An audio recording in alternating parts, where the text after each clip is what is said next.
regarding introduction to the animal health industry and the registration of vaccines in the EU. This seminar that the Management Forum will be holding on 18th of April 2013 in London at the Rembrandt Hotel with myself, Julian Braidwood, as the presenter. The idea is just to give you a few views into some of the things that we'll be discussing on the course. What will be an overview of the industry structure, and the course is designed for people joining the animal health industry who perhaps haven't seen all of the things that others with 20 or 30 years experience will have, and take a chance to ask questions. Let's have a quick look at some of the things we would discuss.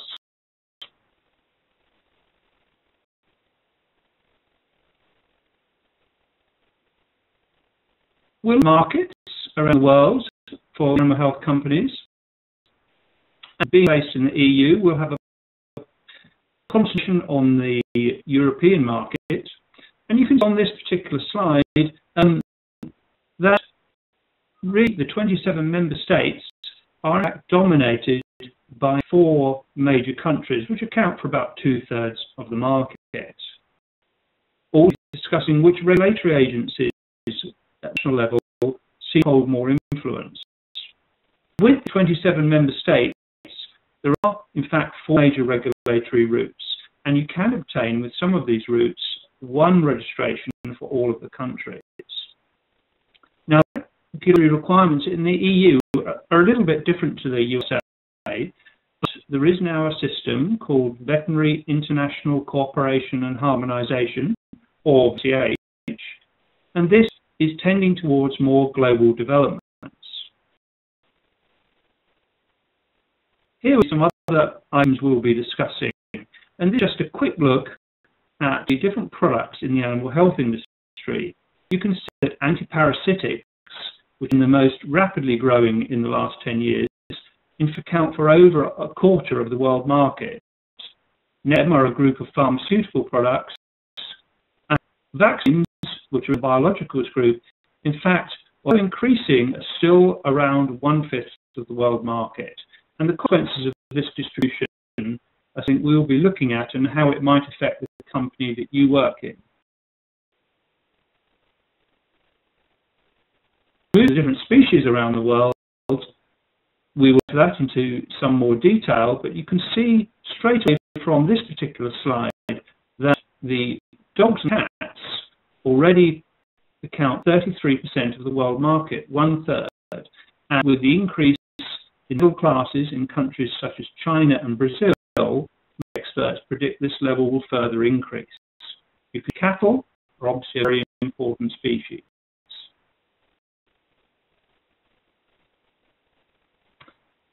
Just where you might be working, then we can look at the different types of animal health companies, and it's an industry with several hundred companies. About 80% of the world's sales in the hands of just 10 companies. These global players operate in at least 50 countries and quite often more than 100 countries. You can see that they've got very centralized functions such as manufacturing, research and development, and registration. And in their portfolio of animal health products, there'll be some patented or very unique products which will be, in terms of sales, big blockbusters. So are typically owned by investors with pension funds, the different stock exchanges around the world. Let's give you a quick look at the players.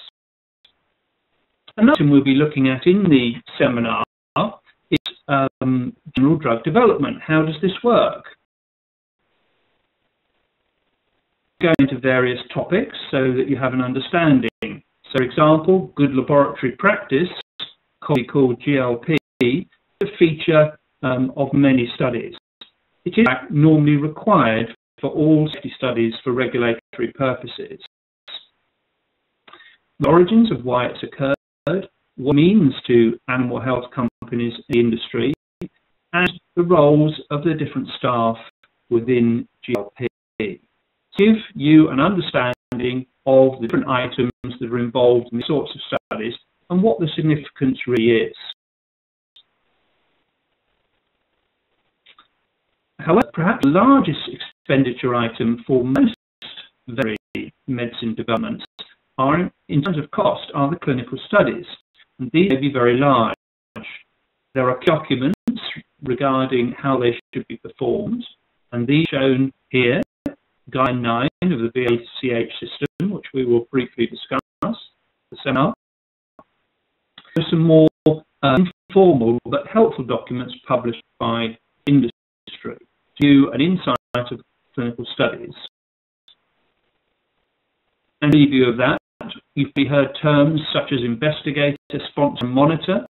These are all different roles in clinical studies, and we'll look at how they are actually defined and who does what and why it's done that way. Of course, in all veterinary clinical trials, we quality assurance in the system and vitally cooperative and compliant animal owners. When you report a clinical study, all regulators can see is this, the final study report. This document represents the combination of maybe several million euros of investment. It's the responsibility of the sponsor to make sure it's accurate. And we go into all the different items that would be in that report, so you have an overview of exactly how it's compiled and its significance. Statistics are also a vital part of veterinary product development and, in fact, a requirement of GCP, good clinical practice. And although the Forum runs a separate statistics course, we'll very briefly show that actually every attending does have some knowledge of statistics, and you can get a very basic understanding. But, of course, to get a high level, it would be more advisable to go for a full one-day or multiple course. And covered in the seminar is veterinary medicines legislation, particularly regarding the EU. A very simple overview of the key legislation. There is a lot of regulation legislation, and they're just trying to get, at the end of the day, people understanding where to look and understand the principles, not turn every single regulation. That would be impossible. Like the system, the European regulatory system, of course, has rules, and we go to the different types of rules or guidelines and what they mean to the animal health industry and the regulators. So, for example, we have regulations and decisions, and these have to be put into national law. It's a requirement of being in the EU. So, put up on the slide there a couple of the most important ones. One, setting up the European Medicines Evaluation Agency or European Medicines Agency, and another regarding maximum residue levels. These will, of course, be described in a bit more detail. However, perhaps an important directive is the one shown on the slide now, 2001/82. So the 2001 directive in 1982 in the EU. And it together other directives, but it is the basic foundation to most of the animal health legislation. How you can, where you find it, the tool sites using Google, and also ways to find what you want in there. More important, though, is to understand the rules for everyday use. And here we go into some other things that you'll hear described at work, things such as the notice to applicant, and perhaps very importantly, the European and VICH guidelines. And we'll show you where you could find those, how they might be applied, and your general understanding. And especially for people working in veterinary vaccines, of course, we also will mention pharmacopoeial monographs, which again give a description of what is required for the development of safe and effective veterinary vaccines. In the seminar, we'll obviously make sure that you survive the rules and have coffee and a very pleasant lunch, but we'll also then moving on to some of the European licensing procedures. And you'll hear these discussed within animal health companies quite a lot. Here, you can see the agenda. We have the centralized procedure, the decentralized, mutual recognition, national procedure. Also go into when you might want to use different ones, or why people in your company deciding which way to go. And of course, we have a quick look at maximum residue levels. And give you a very quick summary of what's required for the centralized, which is mandatory for biotechnology and high technology products. Whether that route is assessed by the European Medicines Agency. Again, another route to get possibly all countries approval. Mutation, where you have one existing market authorization, and a national route where simply are interested in one country. And why companies would do this or consider these different routes, and there are sometimes their advantages and disadvantages. During an hour, of course, we'll be giving you more detailed information, and I've put forward just one slide regarding the maximum due level application timing. So this is when a company is applying for MRL, and it will take you through the different timelines and what it, in fact, often takes a great deal longer than would appear from the slide. So, for example, 180, as you'll learn at the seminar, may only happen after 1.5 years after the application. The regulatory requirements of what is needed and why. Each of the different parts of the dossier, and on this slide we're just showing you a preview of what is required for Part 4, which is the efficacy section. The product works, and we all do the same for Parts 2 and Part 3, and of course Part 1. We prepare a dossier step by step.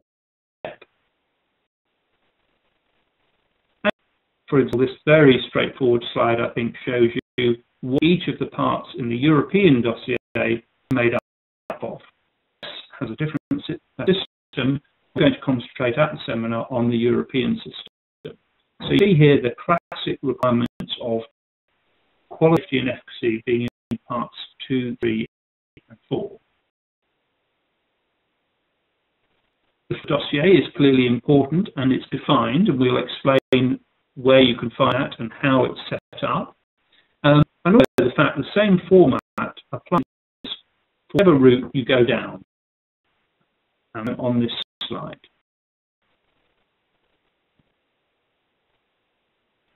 We emphasize that the preparation and presentation of the dossier is of critical importance because it is the one thing the regulators have to you. It doesn't matter how good you might think your product is or how hard everyone's worked.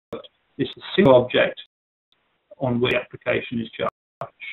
We'll go what makes a good presentation of a dossier to help the regulators and reviewers to try and get the decision you would like. Anyway, that's been an interesting review for you, and thank you for listening. And we look forward to seeing you on the Management Forum course on the 18th of April, the 13th in London. Thank you.